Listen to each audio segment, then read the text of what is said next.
আমার একটাই চিন্তা হচ্ছে ভাই, কারণ আমার বউ 6 মাসের প্রেগনেন্ট। হ্যাভি ওয়ার্ডস কথাগুলো বলছিলেন গ্রেপ্তার হওয়া কন্টেন্ট ক্রিয়েটর তৌহিদ আফ্রিদি। এছাড়া কাঁদতে কাঁদতে তৌহিদ আফ্রিদির স্ত্রী রিসা বলেন, ওকে টান দিয়েন না, আমি ওর সঙ্গে যাব। হ্যাভি ওয়ার্ডস কন্টেন্ট ক্রিয়েটর তৌহিদ আফ্রিদি গ্রেপ্তার হয়েছেন। গ্রেপ্তারের সময় পুলিশ যখন তাকে টানতে টানতে নিয়ে যাচ্ছিল, ঠিক সে সময় তার স্ত্রী রিসা কান্নায় ভেঙে পড়েন এবং আফ্রিদির হাত কোনো মতেই ছাড়তে চাইছিলেন না।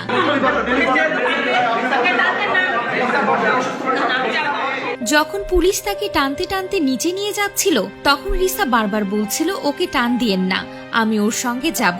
রীতিমতো কান্নায় ভেঙে পড়েন আফ্রিদির বউ রিসা। অন্যদিকে আফ্রিদি বারবার তার স্ত্রীর দিকে তাকাচ্ছিলেন। সে মুহূর্তে পুলিশ তাকে টেনে নিচে নিয়ে যাচ্ছিল। সে সময় আফ্রিদিকে বলতে শোনা যায়, ওয়েট, আর বারবার স্ত্রী রিসার দিকে তাকাচ্ছিলেন। এদিকে পুলিশ তৌহিদ আফ্রিদিকে নিয়ে যাওয়ার পরে আফ্রিদি পুলিশের সামনে বলেন, ভাই আমার একটাই চিন্তা হচ্ছে, কারণ আমার বউ 6 মাসের প্রেগনেন্ট।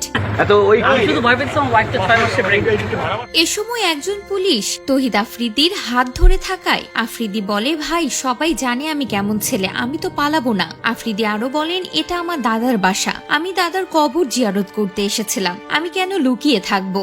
আফ্রিদিকে গ্রেপ্তারের সেই মুহূর্ত এখন সোশ্যাল মিডিয়ায় ভাইরাল।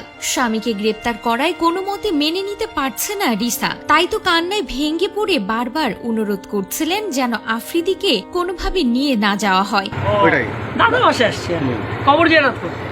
যখন তাকে নিয়ে যাওয়া হচ্ছিল, তিনি চিৎকার করে কাঁদতে কাঁদতে বলছিলেন, আমিও যাব, আফ্রিদিকে যেখানে নিয়ে যাওয়া হবে আমিও সেখানে যাব।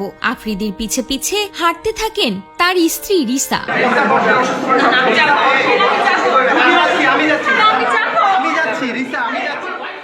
প্রসঙ্গত কন্টেন্ট ক্রিয়েটর তৌহিদ আফ্রিদিকে গ্রেপ্তার করেছে পুলিশ। রবিবার রাতে বরিশাল থেকে তাকে গ্রেপ্তার করা হয়েছে।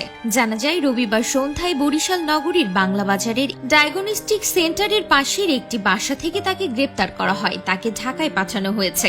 এর আগে গত 17 আগস্ট বৈষম্য বিরোধী আন্দোলনে হামলা ও আন্দোলনকারীদের হত্যার অভিযোগে যাত্রাবাড়ী থানায় দায়ের করা এক মামলায় তৌহিদ আফ্রিদির বাবা মোহাম্মদ নাসির উদ্দিন সাথীকে গ্রেপ্তার করেছে পুলিশ। আর ঠিক সে সময়ে আফ্রিদিকে গ্রেপ্তার করার আলটিমেটাম দেওয়া হয়। অবশেষে আফ্রিদিও গ্রেপ্তার হলো।